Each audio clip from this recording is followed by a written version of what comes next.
Hello student, तो स्वागत है आपका हमारे YouTube channel my target by Maurya sir पे।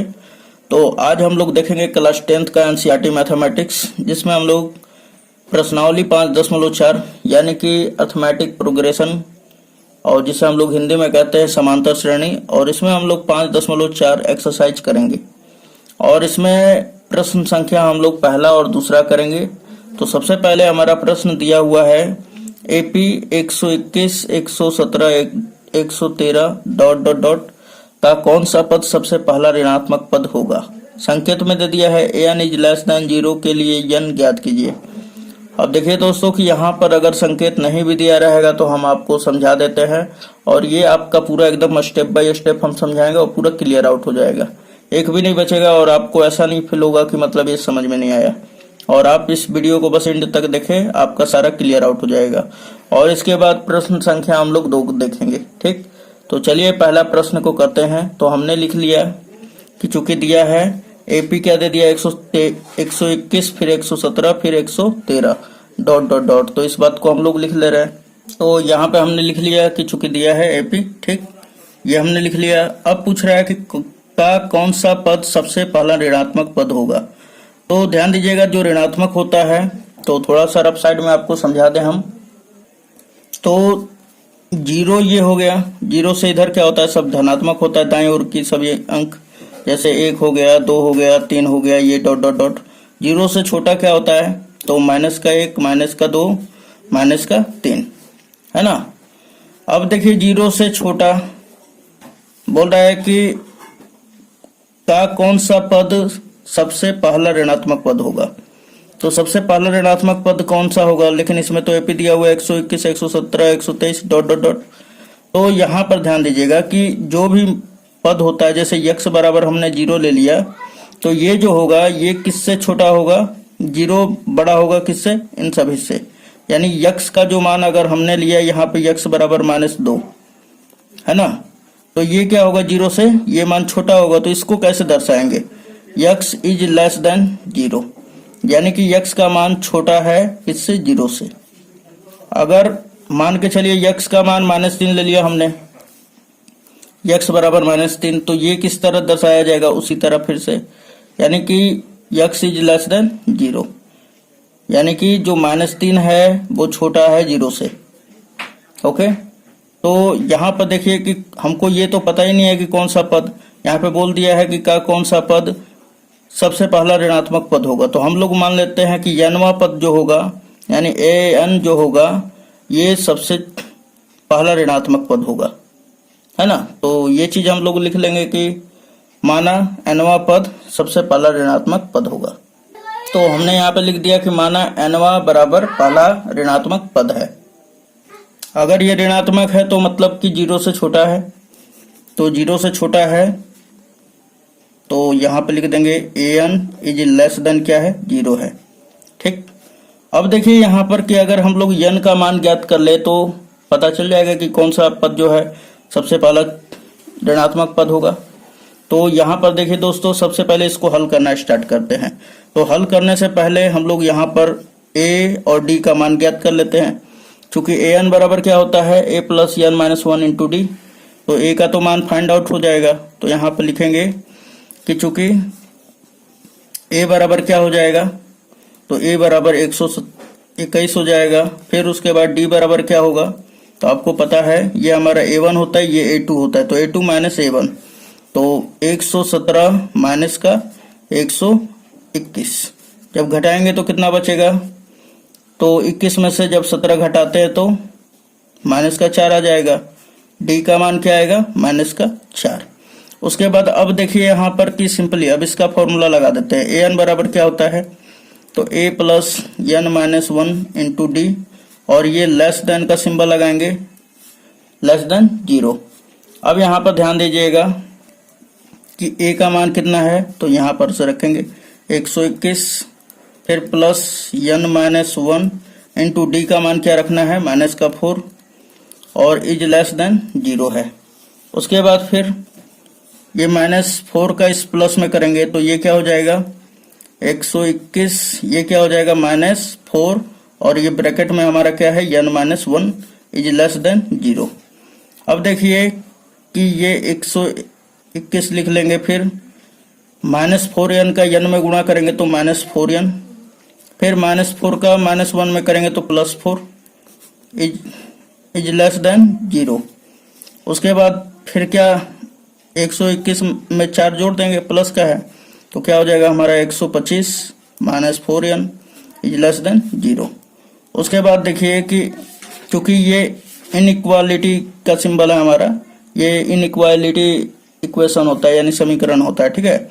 तो यहाँ पर अगर मेरे को ये -4n इधर लेके जाना है तो हम लोग लिखेंगे कि दोनों तरफ +4 जोड़ने पर, है ना, या 4n जोड़ने पर, तो फिर क्या हो जाएगा हमारा 125 और इधर है -4n, क्योंकि मुझे 4n को इधर लेके जाना है तो हम लोग इसको डायरेक्ट इधर नहीं भेज सकते हैं। अगर ये बराबर का सिंबल होता तब तो भेज देते, लेकिन ये इक्वालिटी का सिंबल है तो ये हम लोग क्या करेंगे, दोनों तरफ 4n जोड़ देंगे, जिसको हटाना है वही जोड़ेंगे।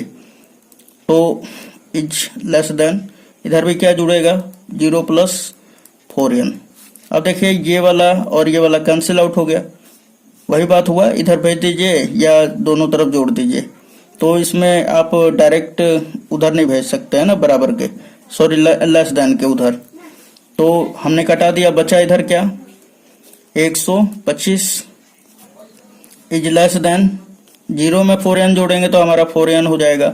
अब चूंकि हमें n का ही मान फाइंड आउट करना है तो 4 को हमें हटाना है तो दोनों तरफ 4 से डिवाइड कर देंगे। तो यहाँ पे क्या लिखेंगे 125 बटा में 4 और is less than 4n upon में 4।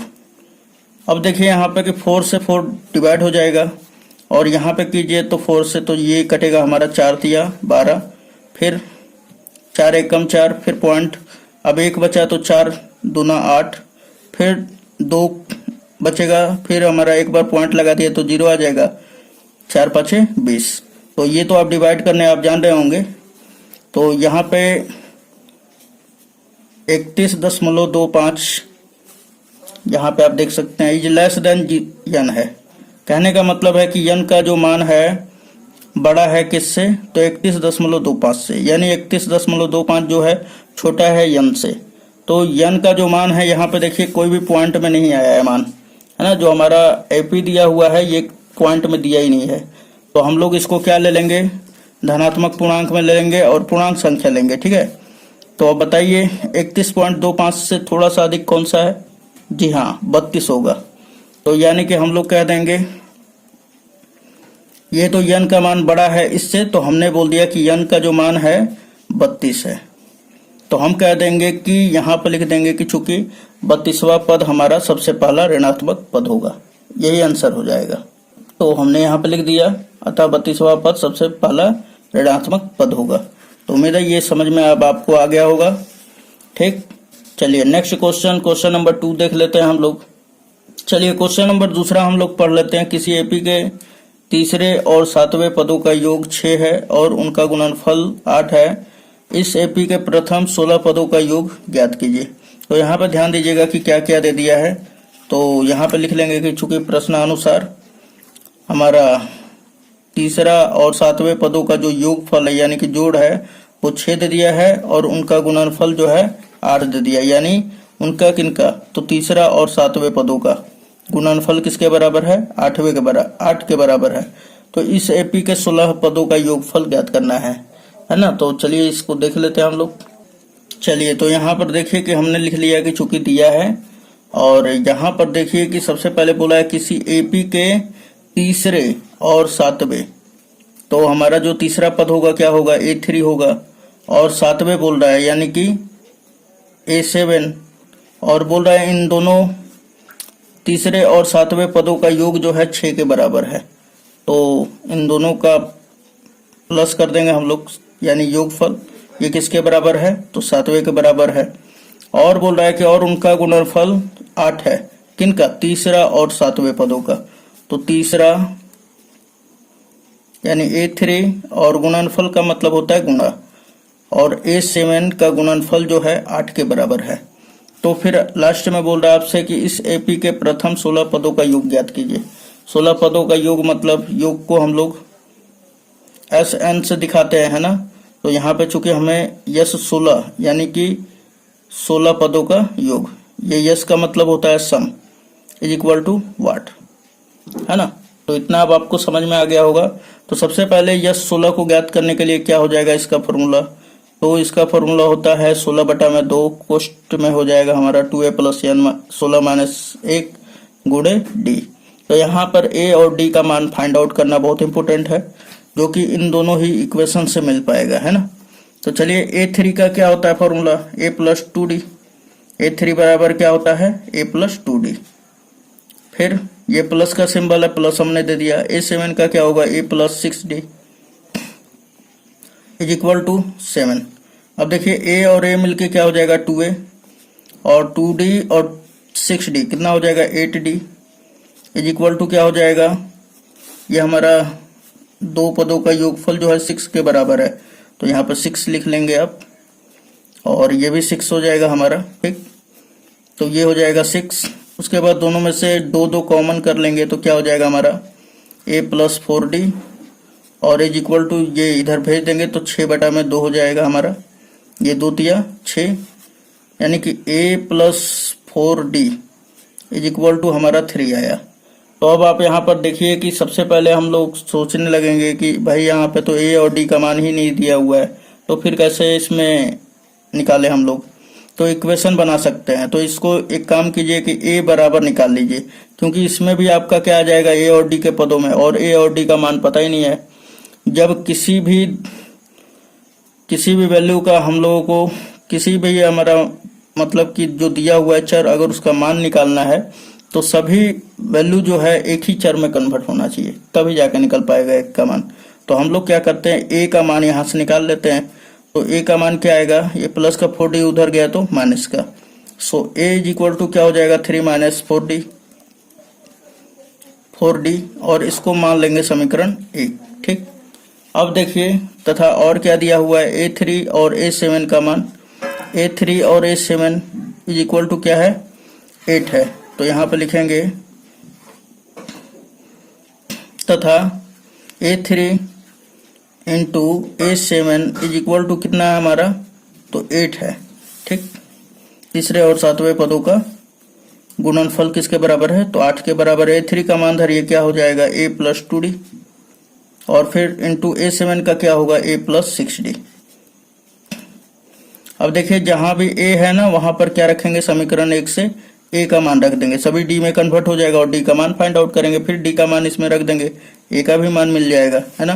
तो चलिए a का मान हम लोग रखते हैं यहाँ पर समीकरण 1 से। तो यहाँ पे लिखेंगे समीकरण 1 से, यहाँ पे खाली आप एक संकेत दे देंगे कि ताकि जो समझने वाला है वो क्या करेगा, तो उसका ध्यान पड़ जाएगा, है ना, कि ये समीकरण 1 से क्या किया गया है कि a का मान रखा गया है। तो चलिए a की जगह पे कितना रखना है, 3 - 4d। तो यहाँ पे रखेंगे 3 - 4d, ये हमारा a का मान हुआ। अब प्लस 2d है, तो प्लस 2d हमने रख दिया, फिर इंटू a का मान क्या रखना है, तो 3 - 4d, और प्लस में क्या है 6d, और ये इक्वल टू है किसके बराबर है, तो ये 8 के बराबर है।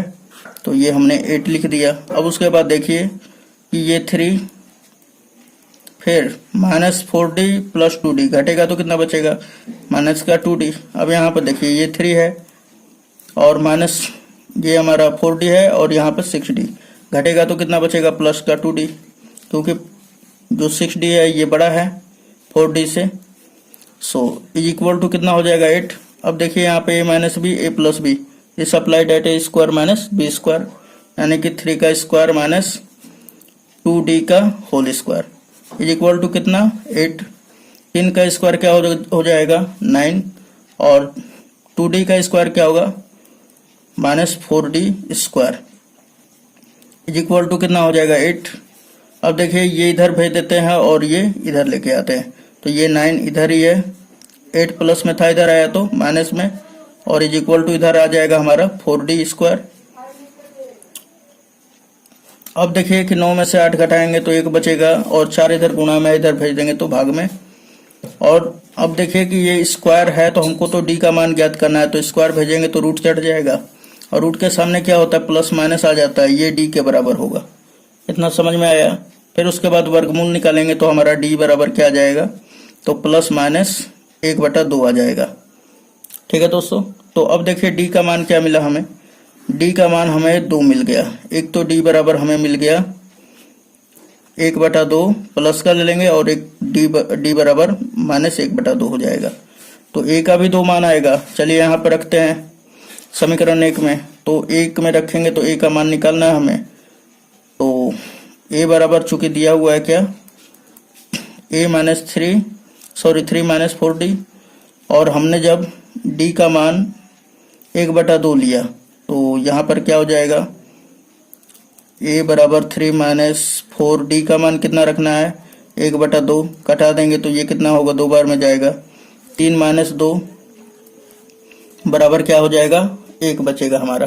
ठीक, अब देखिए यहाँ पर तो जब डी का मान हमने 1/2 लिया तो ए का मान क्या आया, 1। अब डी का मान, अब डी बराबर जब माइनस 1/2 लेंगे तो ए का मान क्या आ जाएगा हमारा, तो ए का मान आएगा ए इज इक्वल टू 3 माइनस 4, और डी का मान क्या रखना है, माइनस का 1/2। अब देखिए माइनस और ये माइनस प्लस हो जाएगा, 2 से कटा देंगे, 2 दूना 4, तो 3 2 क्या हो जाएगा, 5 हो जाएगा। क्यों, क्योंकि माइनस और ये माइनस प्लस हो गया, तो 2 और 3 जुटेगा तो क्या होगा, 5 ही होगा। चलिए, तो अब देखिए हमारे पास ए और डी का मान 2 2 मिल गए, है ना।